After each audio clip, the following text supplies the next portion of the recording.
मन बुद्धि का ही आधार है, या कहें हम कारण शरीर का भी आधार। और मन बुद्धि और कारण शरीर खाली स्थूल एक व्यष्टि का ही आधार है या समष्टि का आधार? तो जो समष्टि का आधार है वो खाली हिंदुओं का आधार है कि मुसलमानों का भी आधार?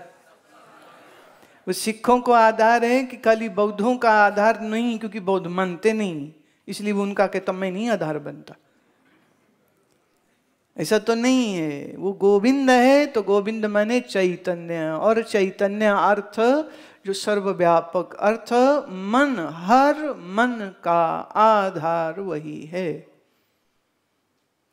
मन व्यष्टि में कहेंगे, समष्टि में उसी को माया कहेंगे। व्यष्टि में उसी को हम जीव कहते हैं और समष्टि में उसी को ईश्वर कहते हैं। और जीव और ईश्वर दोनों में ही आधार चैतन्य एक ही है, वो दो नहीं है। Now let's understand this। एक 0 वाट का बल्ब है और एक, सोचिए, कल्पना लगाइए तो 10,000 पावर का कोई वाट बल्ब हो तो मैंने just an imaginary thing, it can be 1 lakh, it can be 1 million wattage, होता नहीं है, जस्ट हाइपोथेटिकली कल्पना से। सपोज एक 0 वाट के बल्ब में भी पर वही बिजली है जो 10,000 वाट वाले बल्ब, उसमें कोई फर्क नहीं। इसीलिए कृष्ण बार बार अर्जुन को कहते हैं तुम और मैं एक ही हैं, तुम और मैं हम एक ही हैं। तेरे भी कई जन्म हो गए, मेरे भी कई जन्म हो गए, हम दोनों साथ साथ कई जन्मों में रहे हैं, हम दोनों एक ही हैं। पर मन की दृष्टि से भेद है, इस बात को समझ लेना। जब हम ये कहते हैं आत्मा ही ब्रह्म है तो हम ये नहीं कह रहे हैं कि जीव ब्रह्म है, ये याद रखना। जीव आते ही मन आ गया, और मन आते ही फिर मन के व्यष्टि भाव में है और समष्टि में वो तो ईश्वर हो जाएगा। अब तो 0 वाट का बल्ब और 10,000 वाट का बल्ब दोनों एक हैं, कैसे कह सकते हैं? पर कब हम एक कह रहे हैं और कब हम एक नहीं है कह रहे हैं, ये फर्क बहुत लोगों को मालूम नहीं है। पर हम बुद्धि की बात नहीं कर रहे हैं, आपके मन की बात नहीं कर रहे हैं। हम बात न मन की न बुद्धि की, इन दोनों की नहीं कर रहे। हम बात कर रहे हैं किसकी? हम बात कर रहे हैं मन बुद्धि से परे और अलग, जो अपना निज आत्मा है, जो मेरा शुद्ध मैं है।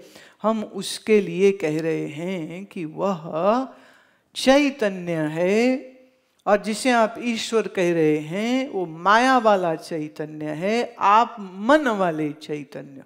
तो मन और माया में आपस में बड़ा गहरा संबंध है, जैसे वृक्ष का जंगल से, जैसे जल बिंदु का जलाशय से, सरोवर से, ऐसे ही जीव का संबंध ईश्वर से है। व्यष्टि में जीव हुआ, समष्टि में ईश्वर हुआ, पर दोनों में सच्चित आनंद व्यापक सत्ता तो एक ही है, वो तो कोई दो नहीं है। जैसे छोटे जल कण में और बहुत बड़ी सुनामी वाली लहर में पानी तो एक ही है, उसमें तो कोई भेद नहीं है। तो आप लहर के आकार को देखेंगे तो वो दोनों बिल्कुल अलग हैं, लेकिन उस लहर के अंदर जो जल है उसे देखेंगे तो वो तो एक ही है।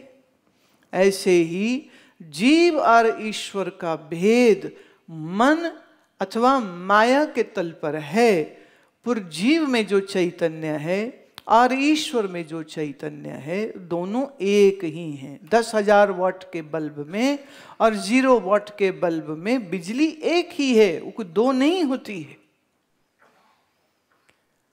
जैसे हमारी जागृत स्वप्न सुषुप्ति है, ऐसे ईश्वर की भी जागृत स्वप्न सुषुप्ति है।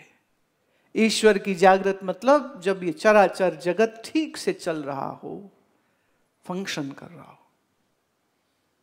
जैसे आपके सपने में बाहर की जागृत सारी छूट जाती है, माने स्थूल छूट जाता है, सूक्ष्म मन की सृष्टि दिखने लग जाती है।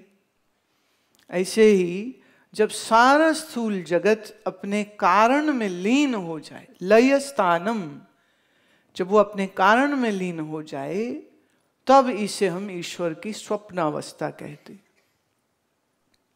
उसमें ईश्वर का ही नाम हिरण्यगर्भ हो जाता है।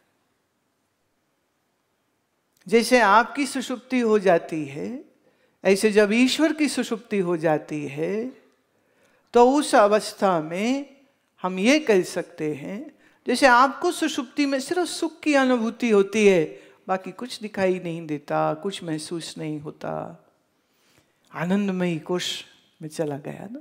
ऐसे ही ईश्वर का आनंदमयी कोश, परम आनंद की अवस्था, और सूक्ष्म और स्थूल जगत के कोई लहर है नहीं, तो इसमें हम कह सकते हैं ईश्वर भी बड़े परम आनंद में होते।